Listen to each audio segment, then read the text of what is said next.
کے انتقال کے بعد بھی اسلام پھیل رہا، ایمان دوسروں کو بانٹ رہے ہیں۔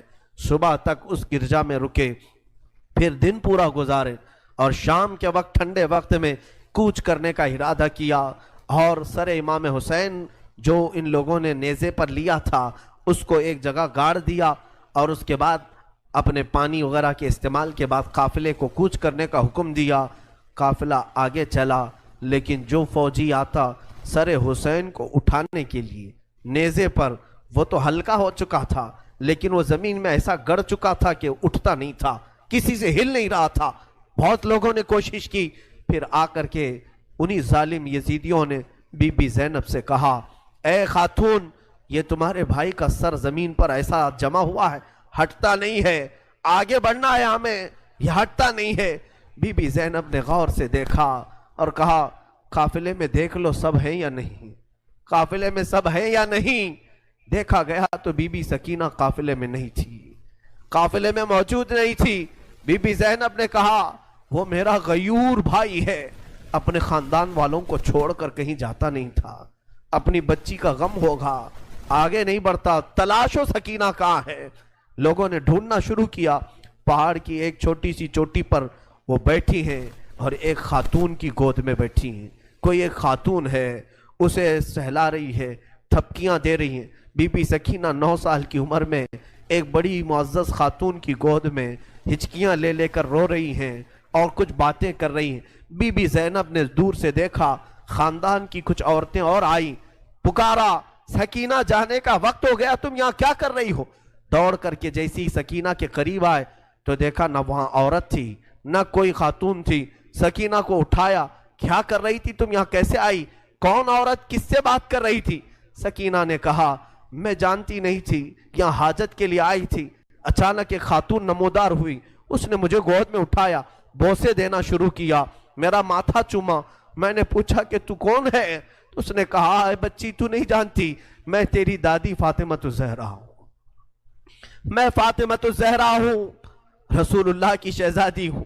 میں اپنی دادی کے گود میں سو گئی، بڑا نرم گود تھا، بڑی ان کی نازک ہاتھ تھے، اور وہ مجھے سہلا رہی تھی اور مجھ سے پوچھ رہی تھی کہ کیسے کربلا میں کیا کیا ہوا، سنا بچی؟ میں علی اصغر کی شہادت دادی کو سنا رہی تھی، علی اکبر کیسے قتل ہوئے دادی کو سنا رہی تھی، ان کے آنسو بہتے تھے اور میرے جسم پر گرتے تھے، اور میں نے کربلا کی ساری داستان اماں فاطمہ کو سنا رہی تھی۔ سیدہ زینب کی چیخ نکل پڑی کہ ماں فاطمہ اب بھی بے قرار ہے، اس لیے کہ حضرت امام مسلم فرماتے ہیں، ایک بڑے بزرگ ہیں، تابعی ہیں، کہتے ہیں میں نے خواب میں دیکھا ایک بوڑھی خاتون کو، کربلا کا یہ منظر جو تھا 10ویں محرم کو ہوا، 9 محرم کو خواب دیکھیں یا عاشورہ کی رات کو انہوں نے خواب دیکھا، کہتے ہیں ایک بوڑھی عورت ہے، بڑی عمر والی عورت ہے، جبہ اس کے سر پر پڑا ہوا ہے، جھاڑو لے کر میدان جھاڑ رہی ہے، پورا میدان جھاڑا۔ تو یہ امام مسلم فرماتے ہیں میں نے دور سے پکار کر کے کہا، بی بی کون ہو آپ، یہ میدان کیوں جھاڑ رہی ہو؟ انہوں نے پلٹے بغیر کہا، اے شخص، میں رسول اللہ کی بیٹی فاطمۃ الزہرا ہوں، یہ میدان کربلا ہے، میں یہاں جھاڑ رہی ہوں اس لیے کہ کل میرا لاڈلا یہاں گرنے والا ہے، کہیں کوئی نوکیلی کنکر اس کے جسم میں نہ چبھ جائے، مجھے درد ہوگا اگر حسین کو کوئی زمین کی کنکریاں چبھیں، میں صاف تو کر لوں۔ فاطمۃ الزہرا کا غم ہم نہیں جان سکتے میرے عزیز، احساس نہیں کر سکو گے، غم کی داستانیں بڑی ہیں، بہت ہیں، واقعات سنانے کے لیے میرے پاس وقت نہیں ہے، میں سمیٹتا ہوں۔ عزیزان گرامی، یہ تاخت و تاراج قافلہ، یہ اسیران اہل بیت کوفہ پہنچے ابن زیاد کے محل میں۔ ابن زیاد نے دیکھا حسین ابن علی کو تانے مارنے لگا، کہا کہ تم نے بڑا غلط کیا، تم نے یزید کے خلاف خروج کیا، بغاوت کیا، اور اس کے بعد بہت ساری بے حرمتی کرنے کے بعد اس قافلے کو اس نے دمشق روانہ کیا۔ دمشق ملک شام کی راجدھانی، آج بھی ملک شام میں، جس کو انگلش میں دمسکس کہا جاتا ہے، دمشق ہے وہ اصل۔ دمشق میں جب یہ قافلہ پہنچنے لگا وہاں کے حالات الگ تھے، بازار شام پر لعنت ہو، بازار شام پر کا برا ہو، وہاں شام کا بازار سجایا گیا تھا، گھر گھر وہاں سجائے گئے تھے، اور لوگوں میں یہ جشن کا ماحول تھا کہ آج باغیوں کے سر لائے جا رہے ہیں اور قیدیوں کو جکڑ کر کے ملک شام خلیفہ وقت یزید کے دربار میں پیش کیا جا رہا ہے۔ لوگ چھتوں پر چڑھ چکے تھے یہ منظر دیکھنے کے لیے، یہ علم جو اٹھا کر کے آ رہے تھے لوگ قافلے یزید میں، یزیدی لشکر جو کوفہ سے دمشق داخل ہو رہا تھا، دمشق کے دروازے پر یہ قافلہ پہنچا ہے، سر امام حسین کو نیزے پر لے کر، علی اکبر، امام قاسم، عباس کا سر لے کر یہ لوگ پہنچے ہوئے ہیں۔ ابھی ملک شام کے بازار میں دیکھا، اچانک طبلے بجنا شروع ہو گئے، ڈھولوں کی آوازیں بلند ہو گئی، باجے شروع ہو گئے اور بہت زیادہ بانسریاں بجنے لگیں، اور اس جشن کے ماحول میں اس قافلے کو لایا جا رہا ہے۔ آگے لوگ ناچتے ہوئے جا رہے ہیں، کھیلتے ہوئے جا رہے ہیں کہ فتح مبین یزید کا اچھا ہو، جے جے کار لگ رہی تھی۔ خاندان اہل بیت کو قیدی بنا کر کے لایا گیا ہے۔ میرے عزیزوں، اس خاندان اہل بیت کے ساتھ وہاں جو معاملات ہوئے، کئی لوگ تھے جو دیکھنے کے لیے دور دور سے آئے تھے۔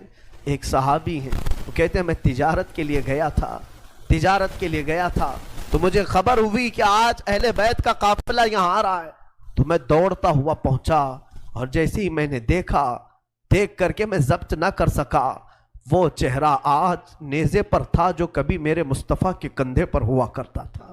وہ صحابی کہتے ہیں ان کے لبوں پر میرے آقا اپنے ہونٹ رکھا کرتے تھے، ان کی گردن کو سونگھا کرتے تھے۔ وہ حسین کی گردن کو انہوں نے تلوار سے الگ کیا ہوا تھا اور نیزے پر لا رہے تھے۔ وہ صحابی دوڑتے ہوئے آئے، کہا میری زندگی کا برا ہو، میں حسین کا ساتھ نہیں دے سکا، میں حیدر کے گھر والوں کا ساتھ نہیں دے سکا۔ بچیاں تھیں جو قیدی بنا کر لائی گئی تھیں، دوڑ کر کے وہ صحابی آئے اور بی بی سکینہ کے پاس آئے، ننھی سی 9 سال کی عمر کی بچی بھی قیدی بن کر آئی، دوڑ کر کے ساتھ قریب آئے، پوچھا کہ بچی میں تمہارے غم میں برابر کا شریک ہوں، میں بھی تمہارے غم میں ساتھ ہوں، اہل بیت کا میں وفادار ہوں۔ انہوں نے توجہ نہیں کی، اس لیے کہ بی بی سکینہ کہتی ہیں ہم تو دنیا سے مایوس ہو چکے تھے، ہم نے کٹنے کے وقت کسی کو آتے ہوئے نہیں دیکھا، اب تماشا دیکھنے کے لیے بہت سارے لوگ آتے ہیں، توجہ نہیں کی۔ اس صحابی رسول نے آگے بڑھ کر کہا کہ اے سکینہ میں تجھے جانتا ہوں، تو حسین کی بیٹی ہے، تو فاطمہ کی لاڈلی ہے، تو شیر خدا کے گھر کی شہزادی، بتا کوئی حاجت ہو، کچھ کھانا پانی کوئی چیز۔ اللہ اللہ، یہ بھوکے اور پیاسوں نے کبھی کھانا کسی سے نہیں مانگا، پوری داستان کربلا سننا، کبھی انہوں نے روٹی نہیں مانگا، ہاں پانی ضرور مانگا ہے۔ پانی مانگنا انسانیت کے لیے عیب نہیں، روٹی مانگنا محتاجی کی علامت ہو سکتی ہے۔ بی بی سکینہ نے کہا کہ بڑی حاجتیں پوچھ رہے ہو، کیا میری حاجت پوری کرو گے؟ کہا بتاؤ بچی، میں اپنی طرف سے جو ہو سکے کروں گا، میرے پاس پیسے ہیں، مال ہے، میں اس سے جو چاہے کروں گا۔ بی بی سکینہ نے صرف ایک درخواست کی کہ میرے نانا کے صحابی بس اتنا کام کر لو کہ یہ جو اونچے نیزے پر میرے بابا کا سر ہے، حسین ابن علی کا، اس سر کو تھوڑا آگے بڑھا دو، یہ جو جلوس میں جا رہا ہے آگے بڑھا دو۔ ہمارے گھر کی بچیاں غور سے سنیں، میرے گھر کی عورتیں کان کھول کر کے سنو، 9 سال کی بچی کیا خواہش ظاہر کر رہی ہے۔ کہا اگر وہ نہیں بڑھتے ہیں تو انہیں پیسے دے، وہ انعام دے کر آگے بڑھاؤ۔ اس صحابی نے پوچھا کہ اس سر کو تمہارے قریب رہنا اچھا ہے، تمہارے قریب رہنا اچھا ہے، آگے کیوں بڑھانا چاہتی ہو؟ بی بی سکینہ نے کہا اس لیے کہ لوگوں کا جلوس بابا سر کو دیکھنے کے لیے آ رہا ہے، اور سارے دیکھنے قیدی بنا کر کے لائے گئے تھے۔ بیمار زین العابدین حسین ابن علی رضی اللہ تعالیٰ عنہ کے شہزادے، وہ قیدی بنا کر لائے گئے تھے۔ ایک صحابی وہاں پر حاضر ہوئے، کہا کہ کوئی حاجت ہو تو بیان فرمائیں، ہم آپ کے غم میں شریک ہیں۔ حضرت امام زین العابدین نے کوئی توجہ نہیں کی، یہاں تک کہ ایک سپاہی یزید کا ایسا تھا جو تھیلا بھر کر کے پتھر لے کر چل رہا تھا، تھیلا بھر کر پتھر لے کر چل رہا تھا، اور وہ باہر کھڑے ہوئے لوگوں میں پتھر بانٹتا تھا کہ کچھ پتھر تم لوگ برسا ہو۔ ملک شام میں جانے کے وقت کچھ لوگ وہاں صدقے کی کھجوریں پھینک رہے تھے اس اہل بیت کے گھرانے پر، اور کچھ لوگ پتھر برسا رہے تھے۔ یزید کے یہ مخالف لوگ ہیں، باغی لوگ ہیں، ان کے دلوں میں یزید کی محبت تھی، بنو امیہ کے وفادار لوگ تھے۔ اس قافلے پر کچھ لوگوں نے پتھر برسائے، وہ قافلہ اب اور کتنے زخم اٹھاتا، اب ان کو چھوڑا کیا تھا، لوگوں نے سارے زخم تو دے دیے تھے۔ امام زین العابدین نے اس صحابی سے کہا کہ دیکھو یہ پتھر برسا رہے ہم پر. وہ صحابی نے تلوار کھینچ لی اور اس کو قتل کرنے کا ارادہ کیا. آپ نے منع کیا, رک جاؤ رک جاؤ, اس لیے کہ بہت سارے قتل میں نے اپنے بابا کے دیکھے اور وہاں کوئی بھی اپنی تلوار لے کر ہمارے مدد کے لیے نہیں آ سکا. امام زین العابدین کا یہ لٹا ہوا قافلہ یزید کے دربار میں لایا گیا اور سر امام حسین کو ایک تشت میں رکھ کر پیش کیا گیا. یزید اپنے ہاتھ میں چھڑی لے کر مولا حسین کے لبوں پر مارتا تھا اور کہتا تھا, حسین تمہاری جوانی ختم ہو گئی, کاش تم میری بیعت کر لیتے تو تم زندگی سے ہاتھ نہیں دھوتے, اور کبھی میں نہیں چاہتا کہ تمہارا قتل ہو جائے. اس نے جھوٹے الفاظ میں لوگوں کو اس طرح ورغلایا. سیدہ زینب نے وہاں پر ایک جرأت مندانہ خطبہ دیا تھا. مولا حسین کی سگی بہن یزید کے دربار میں خطبہ دی تھی, اور اس کے بعد پھر یہ اسیران اہل بیت کو یہاں ملک شام میں چند دن ٹھہرایا گیا اور آزاد کیا گیا. مدینہ طیبہ کے لیے رخصت کرنے کا حکم ہوا. یہ لٹا ہوا قافلہ مدینہ آیا. اللہ اللہ, مدینے کو جب یہ لوگ پہنچے, اہل مدینہ کہتے ہم کو وہ شہادت کی خبر پہلے سے مل گئی تھی, کربلا میں مولا حسین کا قتل ہو چکا ہے, خاندان اہل بیت کے ساتھ برا سلوک ہوا ہے. پورا مدینہ سرحد پر آ کر کھڑا ہو گیا تھا. مدینے کے باہر انتظار میں وہاں ننھی سی سغرا بھی تھی, مولا حسین کے کچھ گھر والے بھی تھے, وہ انتظار میں تھے. جیسے ہی لوگ مدینہ طیبہ میں داخل ہونے لگے, بیویوں کو دیکھ کر مدینے والے چیخ پڑے, سارے مدینے والے زارو قطار رونے لگے. سیدھا یہ قافلہ آیا بارگاہ رسول میں, مصطفیٰ صلی اللہ علیہ وسلم کی قبر انور کے پاس پہنچ گیا, اور پھر بی بی زینب وہاں کھڑے ہو کر شروع سے لے کر اخیر تک کی داستان میرے آقا کو سنانے لگی. یا رسول اللہ, آپ کا دوش پر سوار ہونے والا شہزادہ, آپ کا محبوب نظر حسین بڑے زخموں سے چور چور تھا. یا رسول اللہ, وہ کربلا میں لاشیں اٹھاتا رہا, پیاسا رہا, بھوکا رہا. مدینے کے لوگ کہتے ہیں پورا مدینہ صرف زندگی میں 2 مرتبہ سب سے زیادہ رویا ہے. ایک اس وقت جب میرے آقا کی وفات ہوئی تھی, دوسرا اس وقت جب اہل بیت کا قافلہ مدینے میں لٹ کر داخل ہوا تھا. سارے غموں سے نڈھال تھے, ہر کوئی پریشان حال تھا. بی بی سغرا ننھی سی تھی, 6 سال کی تھی, بار بار لپٹ کر کے بی بی زینب سے کہتی ہیں وہ ننھا بچہ کہاں ہے علی اصغر جس کے ساتھ میں کھیلتی تھی, وہ کہاں ہے, فلاں کہاں ہے. بچی کے دماغ میں جتنے یاد تھے سب کو پوچھا کرتی تھی. بی بی زینب کہتی ہیں ہر ایک کے جواب میں جب میں کہتی تھی وہ بھی انتقال کر گئے. بی بی سغرا پوچھتی تھی کیا کربلا میں موت سستے میں ملتی ہے؟ جہاں آپ لوگ گئے تھے موت بہت سستی ہے, اتنوں کو کیسے آپ نے موت کے گھاٹ اتار دیا؟ بی بی زینب کے پاس کوئی الفاظ نہیں تھے. امام زین العابدین کا زندگی بھر یہ حال تھا. اللہ اکبر, زین العابدین وہ تنہا شہزادے ہیں میرے مولا حسین کے جو پھر 95 ہجری تک باحیات رہے. امام حسین کی شہادت ہونے کے بعد 61 ہجری میں جو شہادت ہوئی اس کے بعد سے سن 95 ہجری تک آپ باحیات رہے, لیکن روتے روتے آنکھوں کا پانی سوکھ گیا تھا. لوگ کہتے ہیں امام زین العابدین کو ہم لوگ دیکھتے تھے, کبھی وہ روتے تھے تو دونوں آنکھوں سے خون نکل آتا تھا. لوگ پوچھتے کہ مولا زین العابدین سجاد آپ اتنا کیوں روتے ہیں؟ کہتے ہیں کیا تم میری ہنسی کی تمنا رکھتے ہو جس کے سامنے اس کے بھائیوں کو, اس کے گھر والوں کو, اس کے باپ کو کاٹا گیا ہے, اس کے گھر والوں کو کاٹا گیا ہے. امام زین العابدین کا حال یہ تھا کہ امام زین العابدین شہر میں جا رہے تھے اور قصاب گوشت بیچنے والا دکان میں بیٹھا ہے, گوشت بیچ رہا ہے. جیسے ہی وہ قریب آنے لگے اس نے جلدی سے گوشت کے اوپر چادر ڈال دی, گوشت چھپا دیا.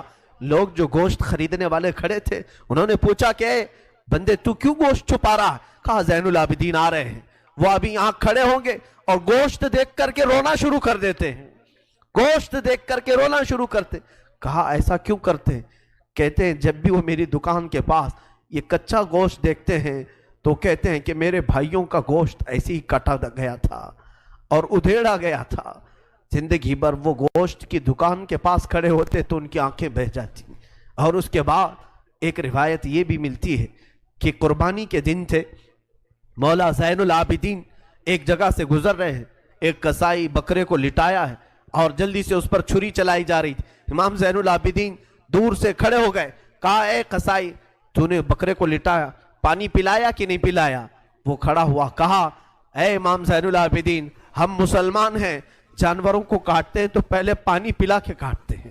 امام زین العابدین نے کربلا کی طرف منہ کیا، کہا مولا حسین مسلمان جانوروں کو پانی پلا کے کاٹتے ہیں، جانوروں کو پانی پلا کے کاٹتے ہیں، مگر اہل بیت کے کسی شہزادے کو ایک گھونٹ بھی پانی نہیں پلایا گیا اور انہیں ویسی ہی پیاسا شہید کیا گیا ہے، پیاسا کاٹا گیا ہے۔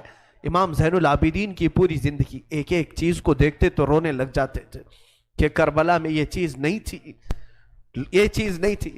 ایک وقت ایسا بھی آیا، کوفہ کا گورنر ابن زیاد، یہ اب اس کے برے دن شروع ہو چکے تھے۔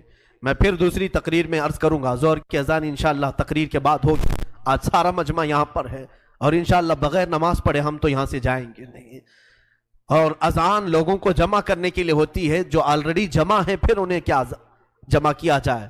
اذان تو ہم دیں گے انشاءاللہ، صبر کریں۔ یہ وقت شہادت کا ہے، یہ وقت کربلا کی یاد کا ہے۔ مولا حسین کے یہ شہزادے امام زین العابدین رضی اللہ تعالیٰ، زندگی بھر آپ کے حالات یہ تھے کہ کبھی کچا گوشت دیکھیں تو رو پڑے، کسی جانور کو ذبح ہوتے دیکھیں تو رو پڑے۔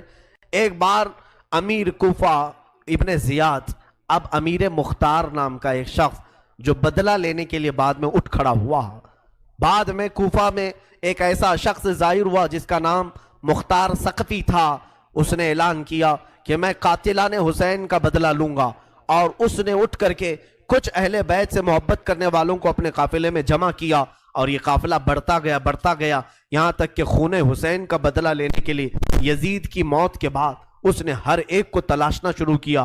شمر کو ڈھونڈا، اس کو قتل کیا، اور اس کے بعد عمرو بن سعد کو ڈھونڈا، اسے قتل کیا۔ عبید اللہ بن زیاد جو کوفہ کا حاکم تھا، جو جڑ تھا اس فساد کا، اسے ڈھونڈا، اور اس کے بعد 22,000 کا جو لشکر تھا اس میں سے کسی ایک کو بھی اس نے زندہ نہیں چھوڑا، ایک کو بھی نہیں۔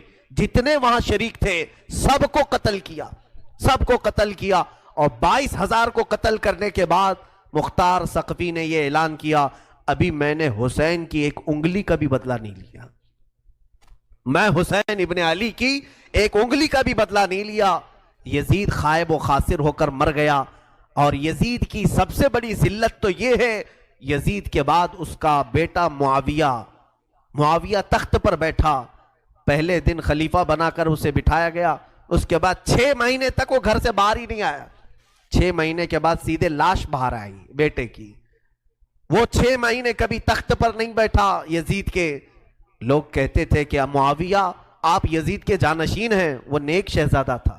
دیکھیں اللہ کی مصلحت کیسی، صحابی کے پیٹ میں یزید پیدا ہوا، یزید کے پیٹ میں معاویہ، پھر اچھا شہزادہ پیدا ہوا، نیک تھا۔ اس نے کہا، لوگ جب کہتے تخت پر بیٹھ جائیے تو اس نے اس تخت کی طرف دیکھ کر کے تھوک دیا اور کہا اس تخت پر بیٹھوں جس پر شہزادہ رسول کا خون لگا ہوا ہے، اس تخت پر بیٹھوں جو تخت حسین ابن علی کے گھر والوں سے رنگا ہوا ہے، کبھی اس تخت پر نہیں بیٹھا۔ اس کی یزید کی سب سے بڑی ذلت تو اسی پہ ہے کہ اس کا خود کا بیٹا اس کے تخت پر تھوک دیا، نہیں بیٹھ سکا۔ لیکن حسین کا چرچا آج بھی ہے، حسین کے شہزادے گلی کوچوں میں ہر جگہ ہے، سادات کی خوشبو تم محسوس کرو گے آج بھی۔ حسین ابن علی کے یہ صاحبزادے زین العابدین جہاں پر رہ رہے تھے خیمے میں، تو ایک مرتبہ ایسا ہوا کہ ابن زیاد جان بچاتا ہوا بھاگتا ہوا نکل آیا، کیونکہ مختار ثقفی اس کے پیچھے لگ گیا تھا، اپنے سواریوں کو دوڑا دیا تھا اس کے پیچھے، کہ عبید اللہ بن زیاد جہاں بھی ملے اسے پکڑ کر کے لاؤ، اسے پکڑ کر کے لاؤ۔ تو سب اس کے پیچھے لگ گئے۔ مختار ثقفی کے ڈر سے عبید اللہ بن زیاد جان بچاتا ہوا بھاگتا ہوا ایک خیمے میں آیا، وہ خیمہ کسی اور کا نہیں، امام زین العابدین کا تھا۔ وہاں پر پہنچ گیا، آپ قرآن پاک کی تلاوت میں مصروف تھے۔ مختار ثقفی کے ڈر سے آنے والا یہ عبید اللہ بن زیاد ہانپ رہا تھا، کانپ رہا تھا۔ امام زین العابدین نے سر اٹھا کر کے دیکھا، کیا بات ہے؟ کہا پیاس کی شدت ہے، اگر تمہارے پاس پانی ہو تو پلاؤ۔ امام زین العابدین نے فوراً کھٹوری بھری اور پانی دیا۔ اس نے پانی پیا اور پھر کہا اور پانی ملے گا۔ انہوں نے اور ایک کھٹوری بھری اور پھر پانی پلایا۔ اس نے پیا، 3 کھٹوریاں پانی پیا۔ عبید اللہ بن زیاد یہ سوچنے لگا شاید امام زین العابدین نے مجھے پہچانا نہیں ہوگا۔ اس نے کہا آپ مجھے نہیں پہچانے ہوں گے شاید۔ آپ نے چہرہ اٹھایا تو آنکھوں میں خون تھا، آنکھوں میں خون تھا۔ کہا اے ظالم، تجھے نہیں پہچانوں گا؟ تیری وجہ سے میرا پورا گھرانہ لٹ گیا، میرا پورا خاندان تو نے تباہ کیا، بھوکا اور پیاسا کربلا میں تڑپایا، تجھے نہیں پہچانوں گا؟ تو عبید اللہ بن زیاد بدبخت نہیں ہے؟ تو اس نے کہا جب آپ نے پہچانا تو پانی پلا رہے ہو۔ امام زین العابدین نے کہا جو تو نے ہمارے ساتھ سلوک کیا وہ تیری فطرت تھی، اور ہم نے جو سلوک کیا ہے یہ اہل بیت کی فطرت ہے، یہ اہل بیت کی شان ہے، ظالموں کے ساتھ بھی پانی پلانے کا سلوک۔ اسی لیے میرے عزیزو، آج اگر ہمیں کچھ آس ہے، امید ہے، تو رسول کے انہی شہزادوں سے کہ ہماری برائیاں 1000 ہوں گی، لیکن مجھے امید ہے کہ ان حسین ابن علی کے شہزادوں سے اگر قیامت کے دن ایک بار ہم کہہ دیں گے پانی، تو امید ہے کہ یہ اپنے نانا کے حوض کوثر سے ہمیں پانی ضرور پلائیں گے۔ تذکرہ کرو حسین کا، تذکرہ کرو اہل بیت کا اور علی کے شہزادوں کا، یقیناً حوض کوثر پر انہی کا قبضہ ہے۔ میرے آقا صلی اللہ تعالیٰ علیہ وسلم اپنے ہاتھ سے جسے چاہیں گے پانی پلائیں گے۔ ان کے گھر والوں کو ستا کر کے تم پانی قیامت کے دن کس منہ ہوگے، پیاس بجھاؤ گے؟ امام زین العابدین نے اس وقت بھی پانی پلایا۔ میرے عزیزوں، اس کے بعد ایسا نہیں کہ اسلام ختم ہو گیا، امیہ کی خلافت چلتی رہی۔ یزید کے بعد اس کا بیٹا معاویہ کے انتقال کے بعد پھر مروان حاکم بنا، مروان کی حکومت چلی، پھر اس کے بیٹے آئے تقریباً 90 ہجری تک، اور اس کے بعد 105 ہجری تک اسی امیہ خاندان نے خلافت کی باغڈور سنبھالی۔ اس کے بعد عباسی خلافت کا دور شروع ہوا۔ جو بنو عباس کہلائے وہ اہل بیت سے محبت کرنے والے تھے، اتنے زمانے تک بھی اہل بیت کے ساتھ برا سلوک ہوتا رہا۔ امیہ کے پورے جتنے خلفاء آئے انہوں نے اہل بیت کے ساتھ کوئی اچھا سلوک نہیں کیا۔ امام باقر کے ساتھ، امام جعفر صادق کے ساتھ، امام موسیٰ کاظم کو 12 سال تک قید میں رکھا گیا تھا، ان کو زہر پلایا گیا تھا، کوڑے مارے گئے تھے۔ یہ اماموں کے ساتھ برا سلوک تقریباً 100 سال تک چلتا رہا۔ اور ایسا نہیں، رسول کا گھرانہ آج بھی لٹانے پر قربان ہے۔ آج بھی اگر کوئی بات آ جائے تو دیکھنا رسول اللہ کی جو اصلی آل ہوں گے، اصلی اولاد ہوں گے، وہ قیادت کے لیے آگے بڑھیں گے اور اپنا سر بھی پیش کریں گے۔ ہندوستان کی فتح میں سلطان محمود غزنوی کے قافلے میں 2 شہزادے ایسے تھے کہ یہ قلعے کے پھاٹک پر، یہاں جب سلطان محمود غزنوی حملہ کے لیے آتے تھے، ہاتھیوں کو دوڑاتے تھے، اور جو قلعہ تھا یہاں ہندوستان کا جس کو فتح کرنا تھا، اس قلعے کے پھاٹک پر نوکیلے کیل لگے ہوئے تھے، ہاتھیوں کے سروں میں گھس جاتے تھے تو وہ ہاتھیاں چیخ کر کے پیچھے آ جاتی، قلعہ فتح نہیں ہوتا تھا۔ رات کو خواب میں محمود غزنوی نے دیکھا حضور پاک صلی اللہ علیہ وسلم تشریف لائے۔ محمود غزنوی بادشاہ پوچھا یا رسول اللہ ہندوستان فتح کیسے ہوگا؟ میرے آقا نے فرمایا تیری فوج میں میرے 2 شہزادے ہیں، ان سے مشورہ لے، وہ جو کہیں گے تو اس پر عمل کر۔ صبح اٹھا تو فوج میں دیکھا تو 2 آل رسول تھے، 2 نوجوان تھے۔ حاضر ہوا، کہا آپ میری فوج میں ہیں، میں نہیں جانتا تھا، آپ مجھے مشورہ دیں کہ کیا کرنا ہے۔ جانتے ہو دونوں شہزادوں نے کیا مشورہ دیا؟ پہلے وعدہ لیا سلطان جو ہم کہیں گے اس پر عمل کرنا ہوگا، کہا بالکل عمل کروں گا۔ کہا بات در حقیقت یہ ہے جب تم ہاتھیوں کو دوڑاتے ہو یہ قلعے کا پھاٹک توڑنے کے لیے، اس قلعے پر نوکیلے کیل لگے ہوئے ہیں، وہ ہاتھیوں کے سر میں گھس جاتے ہیں، اس وجہ سے ہاتھی توڑ نہیں پاتے۔ کل صبح جب حملے کے لیے تم ہاتھیوں کو تیار کرو، ایک کام کرنا، ایک ہاتھی کے سر پر مجھے باندھنا، دوسرے ہاتھی کے سر پر میرے بھائی کو باندھنا۔ یہ دونوں شہزادوں نے کہا۔ محمود غزنوی تڑپ گیا، کانپ گیا، قیامت کے دن میں کیا جواب دوں، اور وہ منہ چھپا کر بھاگ آیا۔ دونوں شہزادے باہر آئے اور فوجیوں کو حکم دیا ہاتھیوں کے سروں پر ہمیں باندھا جائے۔ وہ خود انہوں نے ہاتھیوں کے سروں پر اپنے آپ کو باندھا، ہاتھی دوڑائے گئے اور ہاتھی دوڑ کر جیسے ہی قلعے کے دروازے پر ٹکر مارا، اور وہ نوکیلے کیل انہی شہزادوں کے سینوں میں ایسے پیوست ہو گئے، اتنی تیزی سے چپ گئے کہ دونوں کی لاشیں انہی پھاٹک پر لٹکی رہ گئی اور وہ دروازہ ٹوٹ کر کے گر گیا اور ہندوستان میں اسلام کا پرچم لہرایا گیا تھا۔ یہاں پر بھی خون آل رسول ہے۔ میرے عزیزوں، یہ اہل بیت کے دم قدم سے ہم آج اسلام کی بہاریں دیکھ رہے ہیں۔ یہ سارا صحرا ان قربانیوں کو جاتا ہے۔ آج ہم نے تذکرہ امام حسین کیا، کچھ ذمہ داریوں کی بات اخیر میں کر جاؤں۔ آج جتنے بھی جوان یہاں حاضر ہیں، میں حسین کا انہیں واسطہ دیتا ہوں، حسین کے لاڈلوں کا واسطہ دیتا ہوں۔ خیرت کرو، اب شرم کرو، اب تمہاری زندگی گزارنے کے وہ طریقے نہیں ہونا چاہیے جس طریقوں پر تم آج جی رہے ہو۔ آج تمہارے چہروں پر نہ حسین کی کوئی علامت ہے، نہ کربلا والوں کی کوئی علامت ہے۔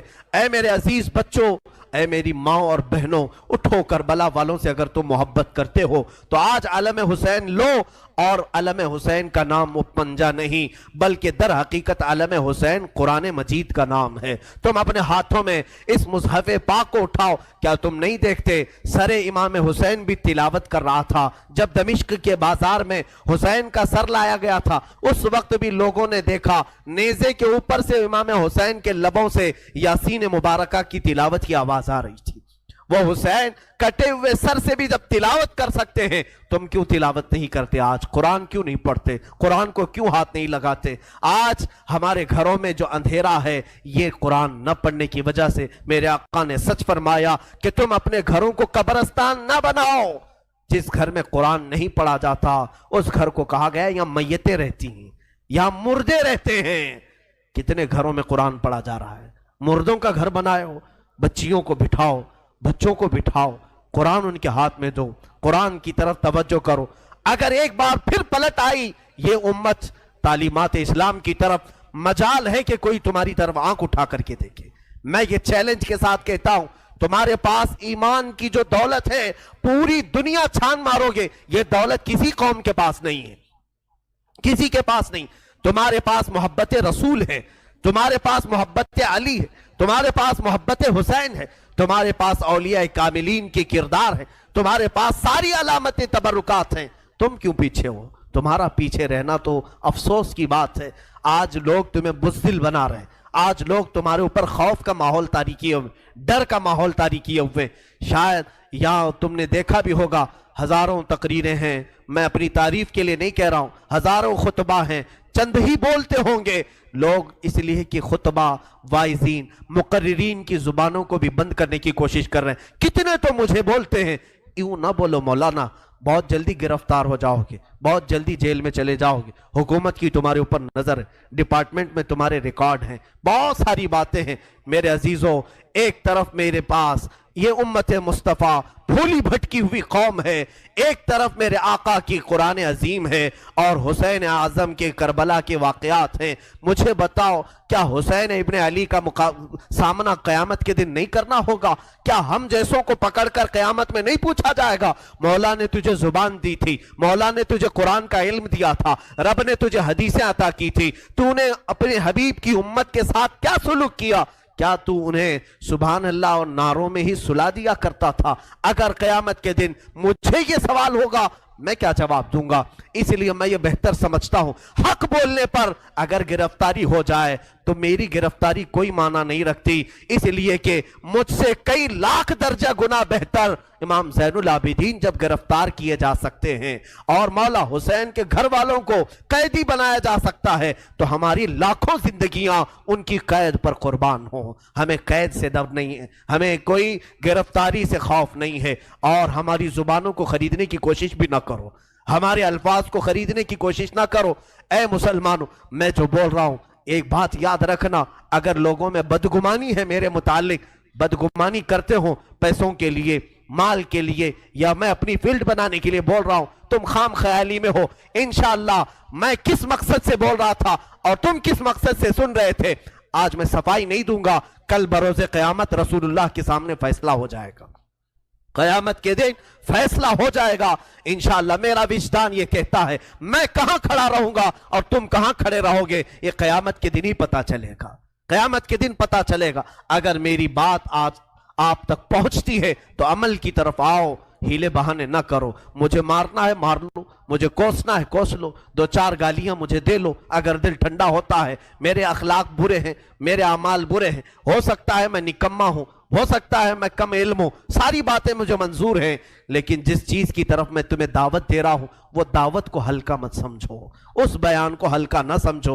میں تو تمہیں محبت رسول کی طرف بلا رہا ہوں، میں تمہیں مولا حسین کے کردار کی طرف بلا رہا ہوں، اسے تو نہ کوسو۔ میں کمتر ضرور ہوں لیکن جس کی دعوت دے رہا ہوں وہ دعوت کمتر نہیں ہے، وہ دعوت ہلکی نہیں ہے۔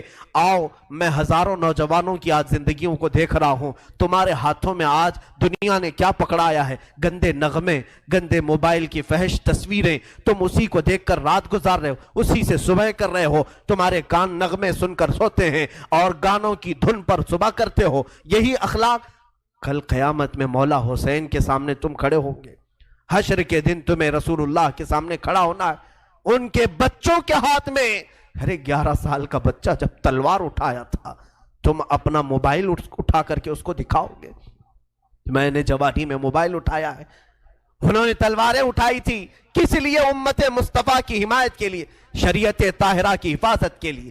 اس لیے میرا آخری یہ میسج ہے کہ اٹھو وگرنہ حشر نہ ہوگا پھر کبھی، دوڑو کہ زمانہ چال اپنی چل گیا، قوت عشق سے ہر پست کو بالا کر دو، دہر میں نام محمد سے اجالا کر دو، کی محمد سے وفا تو نے تو ہم تیرے ہیں، یہ جہاں چیز ہے کیا لوح و قلم تیرے ہیں۔ اقبال نے سچ کہا تھا، نہیں تیرا نشیمن قصر سلطانی کے گنبد پر، تو شاہین ہے بسیرا کر پہاڑوں کی چٹانوں پر۔ آج تم جہاں جی رہے ہو یہ تمہارا مقام نہیں، یہ تمہاری جگہ نہیں۔ اور عورتوں سے بچیوں سے گزارش ہے، ارے اس ننھی سکینہ کو دیکھو جس نے قیدی حالت میں بھی اپنے پردے کی فکر کی ہے، اپنے دوپٹے کا خیال کیا ہے۔ تمہیں آج ساری آسائشیں، ساری نعمتیں ملی ہیں اور بازار میں مٹک مٹک کر کے چلنا، لوگوں کو اپنی زینت کی طرف دعوت دینا، اپنے جسموں کو آشکار کرنا، کیا یہ سکینہ کے اخلاق ہو سکتے؟ فاطمہ کے گھر کے اخلاق ہو سکتے؟ بچیاں توبہ کرو، تمہارا جسم شیطان آوارہ کرنا چاہتا ہے۔ تم نے اگر اپنے جسم کی نمائش کی، لوگوں کی توجہ اور ان کی آنکھیں اپنی طرف مبذول کرنے کے لیے، قسم رب ذوالجلال کی تمہارے جسم کی چمڑیاں فرشتے اس طرح سے چھیلیں گے، اس طرح سے کہ حدیث پاک میں ملتا ہے 1 گھنٹے میں 70 بار چمڑی بدلی جائے گی، 1 گھنٹے میں 70 بار۔ ذرا بلیڈ سے چمڑی نکال کر کے دیکھنا، پتا چلے گا چمڑی ادھیڑنے کی سزا کیا ہوتی۔ اگر تم نے اپنے عورتوں کی حفاظت نہیں کی، اپنے سطر کی حفاظت نہیں کی، بڑی سزا میں گرفتار ہو جاؤ گے، بہت بھیانک عذاب میں گرفتار ہو جاؤ گے۔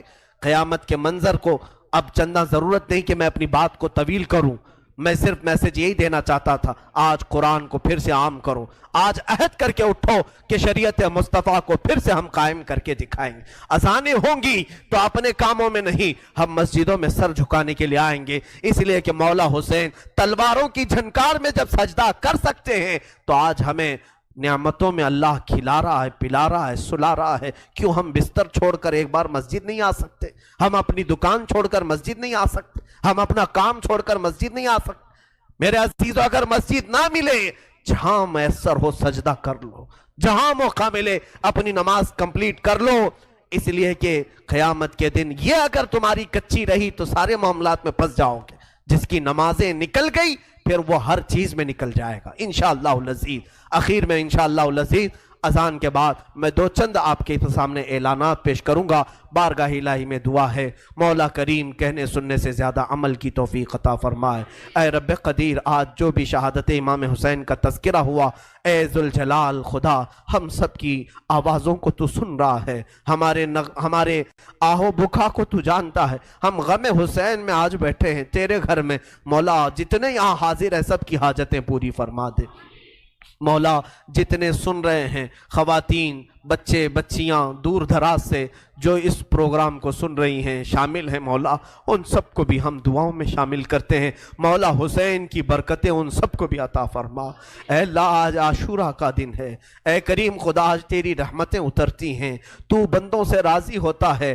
حسین کے خون کا واسطہ، علی اصغر کے خون کا واسطہ، ہم گناہوں سے توبہ کرتے ہیں۔ مولا ہم سب کو سچی توبہ نصیب فرما، گناہوں سے بیزاری عطا فرما، گناہوں کے مرض سے شفا عطا فرما، ہمیں آنکھوں کی حیا عطا فرما، زبان کی طہارت عطا فرما، دل کو وسوسوں سے بچا لے، ہمارے ہاتھوں اور پیروں کو غلط کاموں سے محفوظ فرما لے۔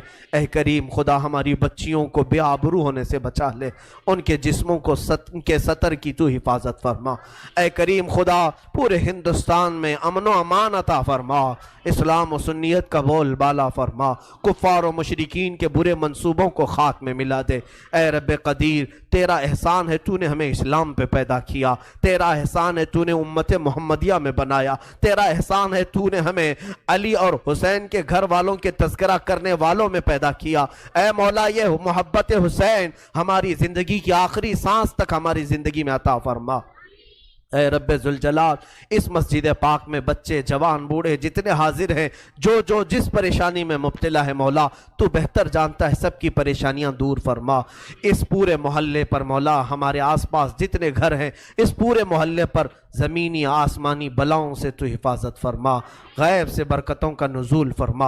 اے خلاق العالمین ارحم الراحمین تیرے دربار میں صرف اتنی التجا ہے، اگر ہماری زندگی باقی رہی ان آنکھوں کو ایک بار تیرے حبیب پاک کے چہرے کی زیارت نصیب فرما، مولا حسین کے چہرے کی زیارت نصیب فرما، مولا بغداد کربلا اور مدینہ طیبہ کی زیارت نصیب فرما، ہم سب کو حج مقبول نصیب فرما، ہماری دعاؤں کو رسول کریم صلی اللہ علیہ وسلم کے نالین پاک کے صدقے قبول فرما۔ ان اللہ وملائکتہ یصلون علی النبی یا ایھا الذین آمنوا صلوا علیہ وسلموا تسلیما۔ اللهم صل على سيدنا ومولانا محمد معدن الجود والكرم وآله وأصحابه الكرام وابنه الكريم وبارك وسلم۔ سبحان ربك رب العزة عما يصفون۔